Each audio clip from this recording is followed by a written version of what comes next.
Rapido, Jay Solmiano. Matapos ang 5 magkakasunod na impresibong panalo mula taong 2012 hanggang 2014 nang tinaguri ang Rapido ng San Andres, Catanduanes na si J. Primo Solmiano. Taong 2014 ay dumayo naman ito ng bansang Japan upang sagupain ng Japanese knockout artist na si Keita Obara para sa bakanting Oriental and Pacific Boxing Federation Junior Welterweight title. Bagamat pagdating sa experience ay lamang ang Pinoy journeyman, ay hindi nga po ito umubra sa lakas ng hometown fighter sapagkat sa loob lamang ng 4 na round ay tinapos agad nito ang ating kababayan via knockout.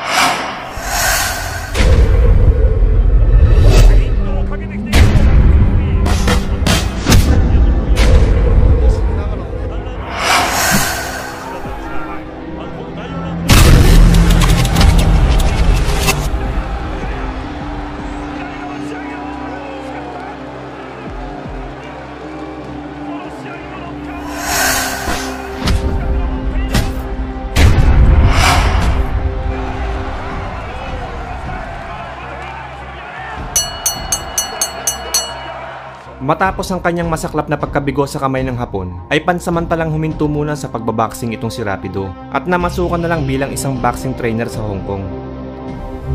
At makalipas nga po ang halos 2 taong pagkakahinto, ay bumalik din ito at sunod namang sinagupa ang matangkad at dambuhalang Japanese fighter na si Takehiro Oda para sa isang 8-round schedule welterweight bout na ginanap sa Hong Kong Convention and Exhibition Center.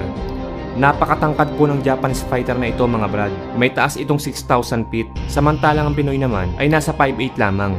Kung tutuusin mga brad, mas matangkad pa ito sa fighter na nakalaban ni Manny Pacquiao noon sa junior middleweight division na si Antonio Margarito na nasa 5'11 lamang.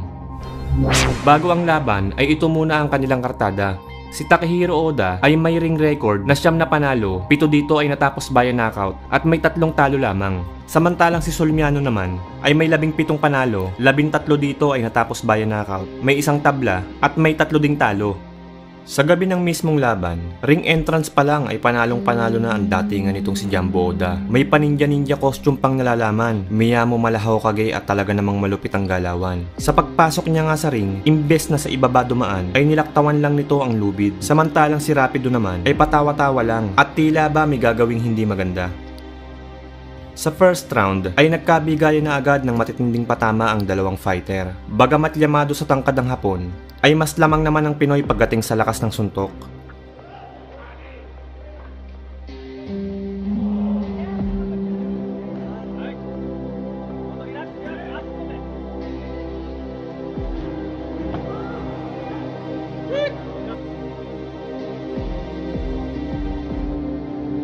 Is that your best?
Halos 1 minuto bago matapos ang first round ay dito na unang bumagsak si Oda matapos nitong saluhin ang kaliwat kanang suntok ni Solmiano.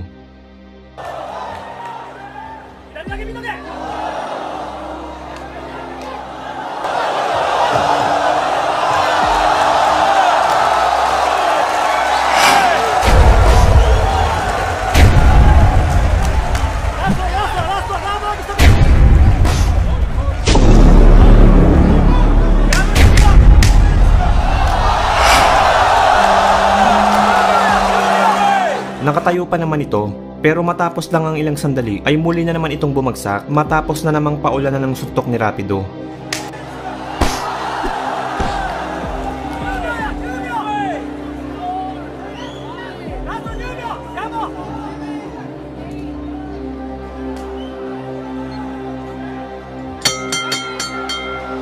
Pagdating ng second round, ay wala nang inaksaya pang sandali si Solmiano at muli na namang pinaulanan ng mga malarapidong suntok ang Hapon.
Nakuha ni Jay Primo ang panalo via technical knockout sa round 3. At dahil nakaabot kayo sa dulo ng ating video, ay bibigyan ko kayo ng isang malupit na boxing trivia. Siguro mga brad ay pamilyar na kayo sa lalaking ito, na madalas nating makita sa mga memes, kung saan ginagawa siyang katatawanan dahil sa kanyang pag-iyak.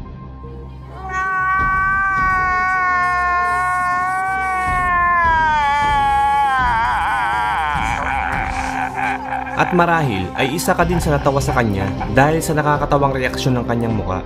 Pero Brad, bago ka tumawa, alam nyo ba na ang lalaking ito ay isang American professional boxer? Ang pangalan niya po ay si Rick Lockridge, na kilala din noon sa bansag na Rocky. Naging lineal at WBA Super Featherweight Champion noong February 26, 1984. Siya lang naman ang nag-iisang boxer na nagbigay ng kauna-unahang talo sa tsuhin ni Floyd Mayweather Jr. na si Roger Mayweather via first round knockout sa loob lamang ng 98 seconds.